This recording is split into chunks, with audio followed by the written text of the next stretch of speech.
C'est pas je dis la Bible, mais l'apôtre Paul en particulier disait que la lettre tue, mais l'esprit vivifie. La lettre tue, c'est quoi la lettre? C'est ce que Josué avait en main. Ça tue comment? Parce que ça veut dire que quand tu as péché, voici, on va te lapider. Si tu as péché, voici, on va faire ceci, on va faire cela. Donc la lettre tue. Mais malgré tout, à l'époque de Josué, c'est cette lettre qui allait donner la vie, qui allait faire réussir, qui allait donner le succès à Josué. Est-ce qu'on est là avec moi? Il faut ouvrir son cœur pour recevoir de Dieu. Parce que si c'est le même livre qu'on n'a pas trop de considération, c'est le même livre qu'on se demande comment ces livres vont nous permettre de réussir. Il n'y avait pas des principes de réussite, il n'y avait pas des lois sur la réussite, il n'y avait pas des lois sur la prospérité que ça. Mais comment Dieu a dit à Josué, il faut marcher selon ses écrits pour réussir. C'est parce que la loi de Dieu n'est pas comme la loi des hommes. Mais ce que Dieu dit, c'est pour notre bien, pour notre réussite. Mais écoutez bien, mais nous, contrairement à Josué qui avait seulement 5 livres, mais nous, on sait combien, maintenant on a combien de livres? Combien? 66 livres.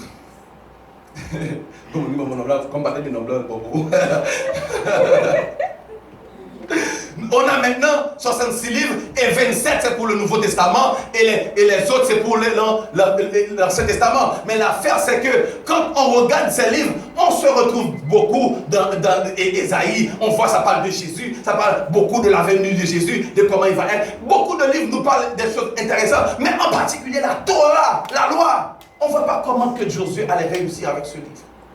Mais Dieu a dit que ce livre de la loi ne s'éloigne point de ta bouche. Maintenant, en 2019, moi, c'est ce que je vais dire, pour contextualiser ce texte, je vais dire que la Bible, que la parole de Dieu ne s'éloigne point de ta bouche. Amen. Église, centre de la foi, que la parole de Dieu, la parole inspirée de Dieu, la Bible que nous avons, que la Bible ne s'éloigne point de ta bouche. Moi, j'ai vu un film un jour. Ce film m'a marqué. Je ne me rappelle pas le nom, mais c'était un film chrétien où ça parlait que Jésus est retourné, puis beaucoup de gens sont restés. Et puis, les gens devaient parler. Tout ce qu'ils devaient dire, c'est toujours des versets.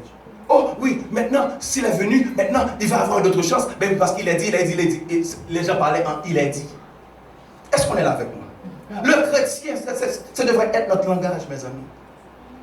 Quand quelqu'un te parle de sa vie, comment lui, il a fait ceci, il a fait cela, et puis la personne est en colère, elle veut parler, puis toi tu cherches un verset pour lui.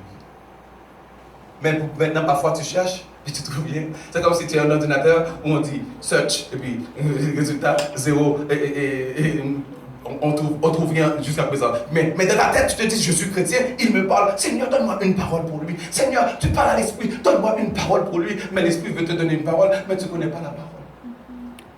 L'esprit ne va pas inventer quelque chose dans ta tête. Tout ce que Dieu voulait dire est déjà écrit dans la parole de Dieu. Est-ce qu'on est là avec moi? Amen. Tout ce que Dieu a comme provision pour l'humanité est déjà écrit. Donc parfois, si le Saint-Esprit veut t'utiliser pour parler avec quelqu'un, il va t'utiliser avec la parole. Mais si tu ne connais pas cette parole, qu'est-ce que tu vas faire? Alors, on doit maintenant avancer. Ça veut dire que Josué n'avait que 5 livres, mais nous, on a une variété de livres. On a les livres des prophètes, on a les livres des sages, le sage Salomon, le cantique des cantiques. On a les autres livres qui sont là, les livres de poèmes, les livres de poésie, les livres de chants. Les gens avant n'avaient même pas ça. Et puis, malgré tout, ça a garanti à Josué la réussite. Alors, 3 points de ce que Dieu a dit à Josué, c'est ce qui va nous servir comme point de ce message qu'on va prêcher dimanche prochain. On doit, premièrement, ne parler autre chose que ce que dit la parole de Dieu. Amen. Je ne veux pas dire qu'on va être comme sur la terre, comme des robots spirituels. Si donc le Christ vous a franchi, et le royaume des cieux est forcé sur ce. Et chaque chose qui sort, c'est toujours là. Non, je ne veux pas dire qu'on ne va pas être des robots spirituels. On va vivre notre vie correctement. Mais quand nous faisons face à des situations de la vie et qui demandent l'intervention divine, on va trouver la parole qu'il faut. Mais pour que ça se fasse, il faut qu'on commence à vraiment passer du temps dans la parole. Comme ma femme disait tout à l'heure, quand on a soif de Dieu, on ne dit pas, ah, je ne vais pas venir à l'école de la Bible parce qu'il va y avoir seulement 2 personnes dans la classe. Non, mais qu'est-ce qui va te motiver? C'est dire que, oh, j'ai encore une autre occasion de lire la parole. J'ai une autre occasion de connaître un verset en plus, mais je vais venir pour apprendre. Est-ce qu'on est là avec moi? C'est ça le désir. Parce que le chrétien, premièrement, comme j'ai dit pour les 3 points, c'est qu'il y a le premier point, c'est que ne parler autre chose que ce que dit la parole. Deuxièmement, pourquoi? Parce que Dieu a dit que ce livre de la loi ne s'éloigne point de ta bouche. Je veux dire que ça doit être toujours sur ta bouche. Donc parle la parole. Quand quelqu'un, même au travail, on veut te dire, mais toi tu trouves quelque chose qui est de la parole pour dire. Tu n'as pas besoin de dire, bon, Jean a dit ou non, mais tu trouves quelque chose. Parce que la Bible dit qu'une parole douce, calme la fureur. Mais une parole dure, qu'est-ce qu'il fait? Ça excite la colère. Mais quand ton superviseur est excité, puis toi, essaie de te calmer avec la parole.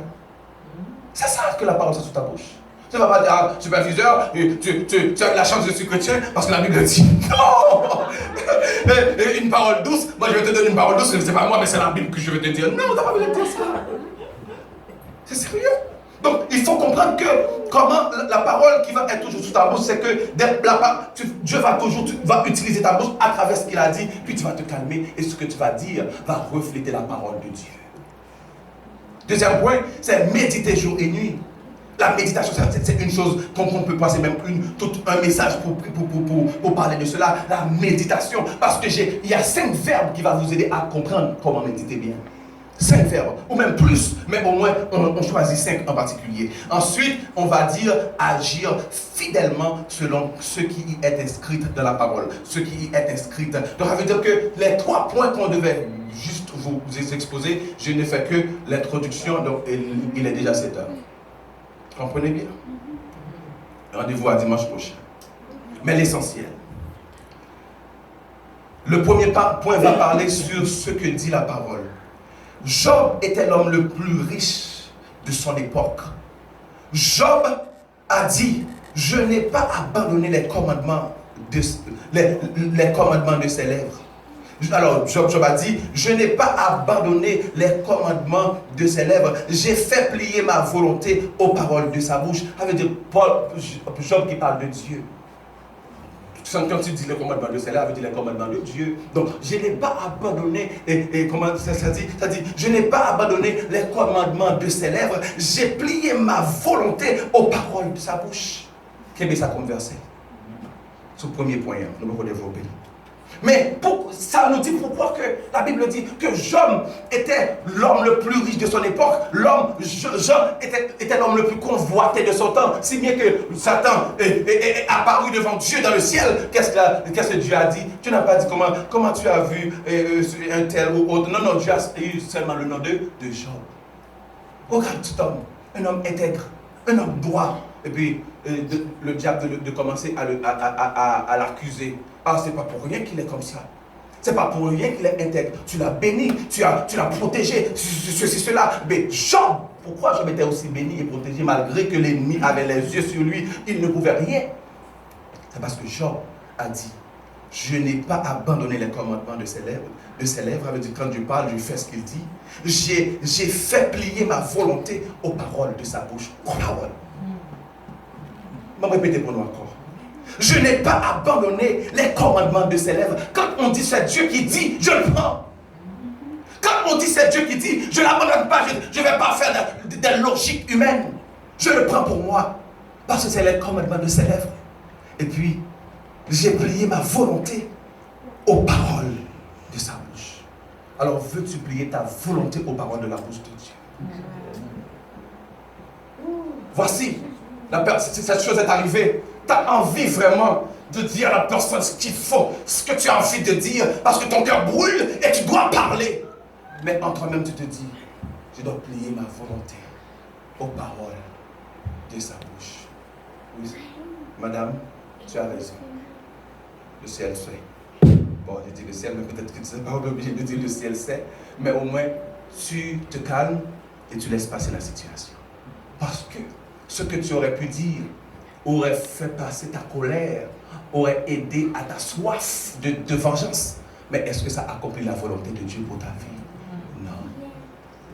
Alors que le Seigneur vous garde, qu'il vous aide à comprendre que cette question de la parole de Dieu, parce qu'on a débuté, ça fait très longtemps pour vous parler de la parole de Dieu comme Jésus qui est la parole. Quand on va connaître Jésus, la parole, on va savoir comment parler. Est-ce qu'on est là? Et on va même être étonné. Il y a des fois qu'on va prendre la vie de Jésus, on va dire, oh, celui qui est comme Jésus, il ne se défend pas parce que Jésus ne s'est pas défendu. Oui, devant la mort ultime, Jésus ne s'est pas défendu. Mais si on ouvre la parole de Dieu, vous allez voir que Jésus était quelqu'un qui répliquait souvent aux critiques qu'on lui adressait. Jésus se défendait souvent. Et vous êtes un peuple, comment dire, vous êtes comme ce peuple de vipères, race de vipères. Race de vipères. Ça, on est quand même mis en bêtise. Langue longue. Jésus dit hypocrite. On a dit, Jésus n'a dit pas ça. On va connaître la parole de Dieu. Parce que mes amis, quand on connaît ces choses très bien, qu'est-ce qu'on fait? Ça nous libère. Alors que maintenant, on est devant son lit. Oh Seigneur, j'ai parlé, je l'ai dit hypocrite. Tu dis que le chrétien ne dit pas ces mots. Alors que Jésus lui dit, il dit aux gens qui sont hypocrites, il a dit qu'ils sont hypocrites. Ils vont pas... mais toi, tu viens passer toute ta journée, toute ta nuit de prière à te plaindre pour l'hypocrite que tu as dit et que Jésus lui-même te regarde. Qu'est-ce qu'il a lui? Il ne sait pas la parole. C'est pourquoi on a besoin de connaître la parole de Dieu. Alors que le Seigneur vous bénisse et qu'il vous aide à comprendre qu'il n'y a pas la réussite dans la parole. Sœur Bernard. Amen.